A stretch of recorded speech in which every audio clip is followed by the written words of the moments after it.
Many investors spend their entire lives building wealth, but very few of them stop to ask a simple question. When does it actually start paying me? Because if your strategy only works at the finish line, then you might spend decades waiting to enjoy it. And this is one of the most overlooked problems in investing, what I like to call the cash flow riddle. If you don't solve the cash flow riddle, you may spend the second half of your life riddled with anxiety. Welcome back to The Sage Investor. I'm Brian Spear. My mission is to help you generate cash flow and build legacy wealth in a tax-efficient manner because that's what I'm trying to do for my family, and I'm sharing all the secrets that I learn along the way. And today's episode matters because a lot of people think they have a retirement plan. They think they have a retirement plan, when in actuality, they really have simply a withdrawal strategy that's built on hope. What we're going to unpack today is this: why the traditional nest egg model, which is built on stocks, bonds, and eventual liquidation, creates more fragility than people realize, and why the better path might be building income-producing assets that start supporting your life long before the finish line. Let me give you a simple example here. Two different investors start at the same exact time. One of them follows the traditional investment advice. They buy stocks, bonds, reinvest everything, they delay income. They build the biggest nest egg possible, the biggest pile that they possibly can. And the other one takes a different route. They allocate into real estate. They focus on acquiring income-producing investments, and they begin generating cash flow much earlier. On paper, the first sometimes looks a little bit more wealthy, but in real life, the second investor often has way more freedom much earlier.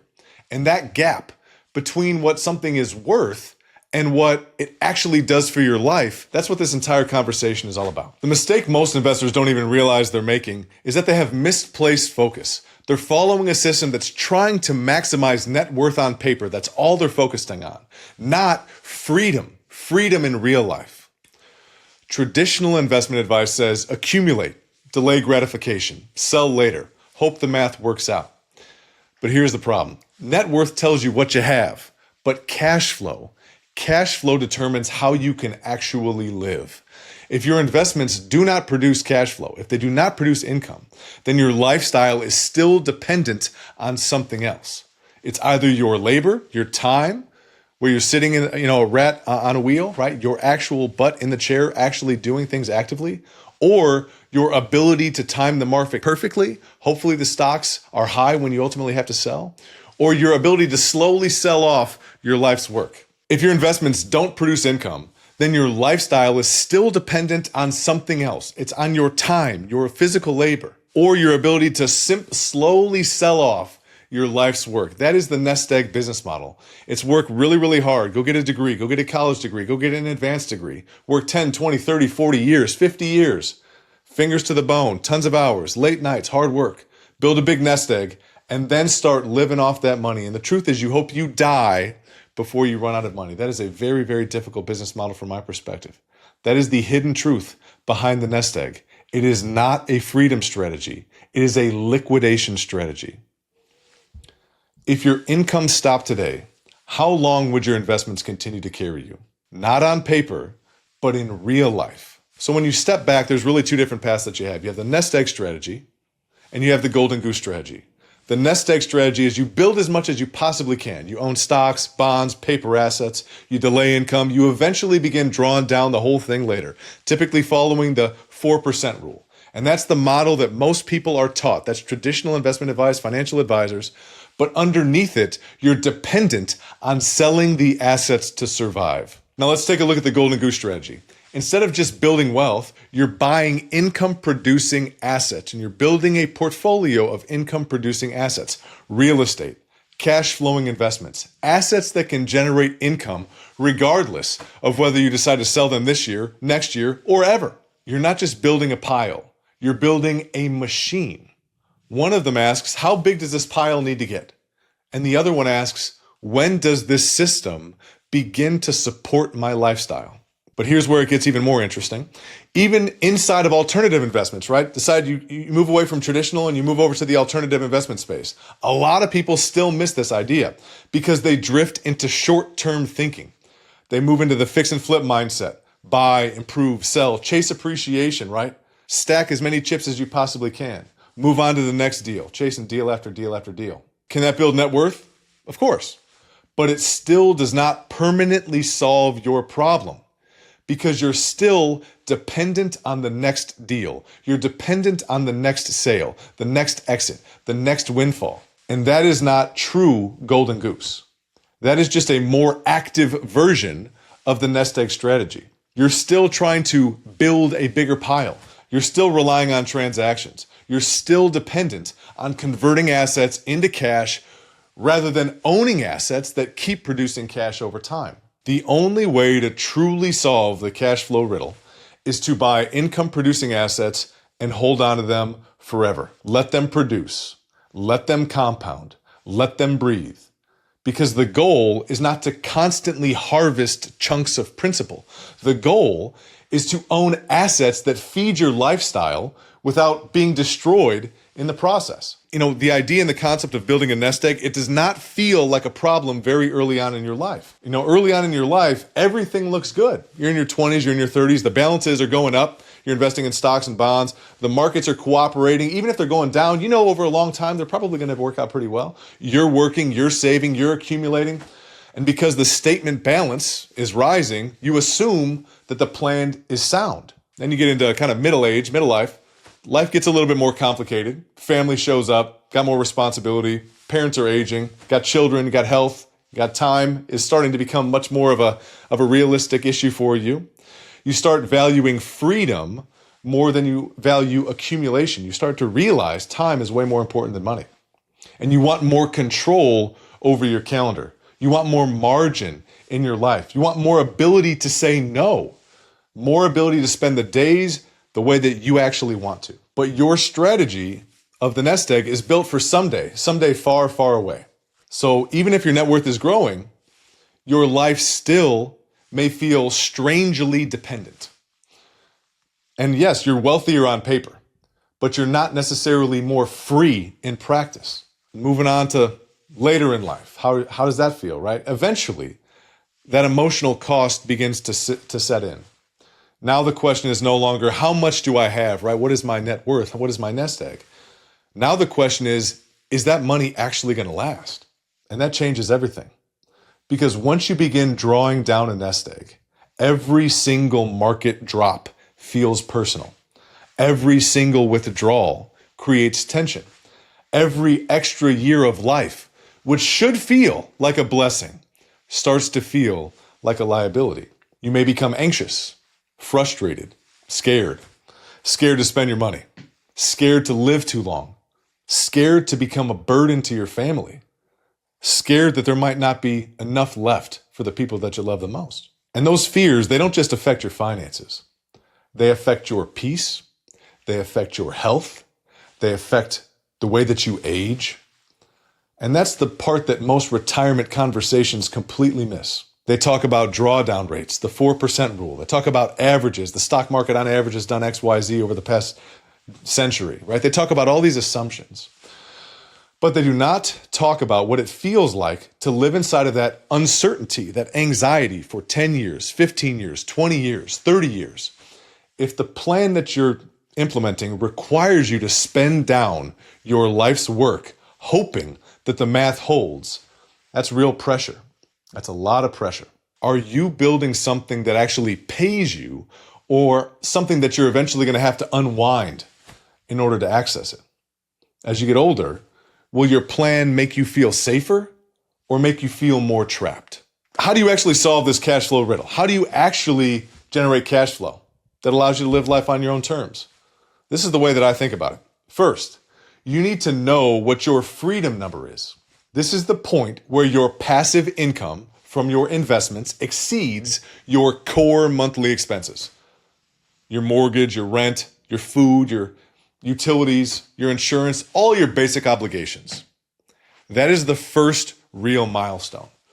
Because once your passive income covers the basic cost of your life, then everything changes. You're no longer fully dependent on the labor that you have to survive. Now you've got some more breathing room. And for some people, that's enough. Really, that's the idea of the old FIRE idea. Financial Independence Retire Early, the acronym, FIRE movement. A lot of people are living that life. That's perfectly fine for some folks. And there's nothing wrong with that. I mean, in fact, for many people, That kind of modest freedom is more than enough. But that is only the first threshold. The second question is, what is your lifestyle number? Not survival, not the bare minimum, not just scraping by with a paycheck. I mean the number required to live the life that you actually want. The travel that you want, the home that you want, the margin that you want, the experiences you want with your spouse, your children, your family, the generosity that you want, the fun that you want, the richness of life that you actually want to enjoy along the way. That number is different for everyone. And the truth is, for many people, once they really sit down and they think about it, it's often far less than they imagined. Because eventually, most people realize the game is not endless consumption. You can only drive so many cars. You can only wear so many watches. You can only accumulate so much stuff before it stops actually improving your life. So the real work is actually getting honest with yourself. What number gives you freedom? And what number gives you your ideal lifestyle? And those are not always the same number. And if you do not define them, you can spend your whole life chasing a target that was never clear to begin with. Once you know those numbers, you can keep building beyond that.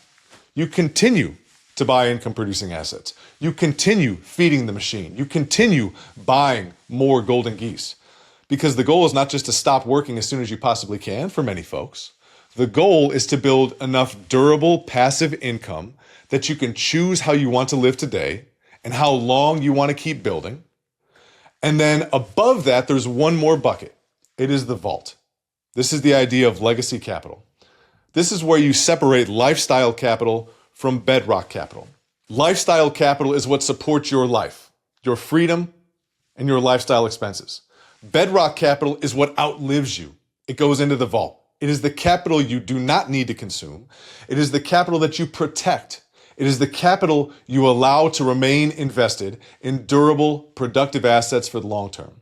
And that is the capital that can change your family tree in one generation. That is the capital that says, my kids and my grandkids, they're not starting from zero.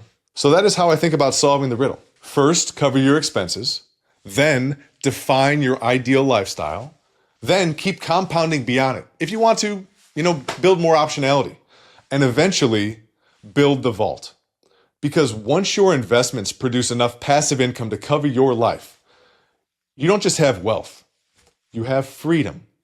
You have time freedom, financial freedom, relationship freedom, purpose-driven freedom. And once you build beyond that, you don't just have freedom. You have a legacy, a real legacy, a legacy that's built to last. Now, this part does matter. Not all income strategies are wise. Chasing yield absolutely can get you hurt along the way. Weak assets that have some flashy distributions, they're not golden geese. They're just louder problems along the way. And growth in and of itself is not just the enemy. Speculation is the enemy. Short-term thinking is the enemy. Building your whole future around this myopic short-term perspective, that is the enemy. So this is not an argument for sloppy income investing over growth investing. That's not what we're talking about here. It is not an argument for buying junk just because it throws off some cash flow today. It is an argument for owning durably wonderful assets, durably wonderful businesses that produce reliable income streams and can be held long enough to actually matter and change your life. Coming full circle, most investors ask one question: what will this investment return? But the better question is, when will it start paying me? And maybe the deeper question is this: will my plan make aging feel more peaceful or more frightening? Because if your strategy requires you to slowly sell off your life's work while hoping that the math holds, you may end up with a really large nest egg and very little certainty. Wealth does not really change your life when it's built. It changes your life when it starts actually working for you. The goal was never just to retire. The goal was freedom. The goal was certainty. The goal was control.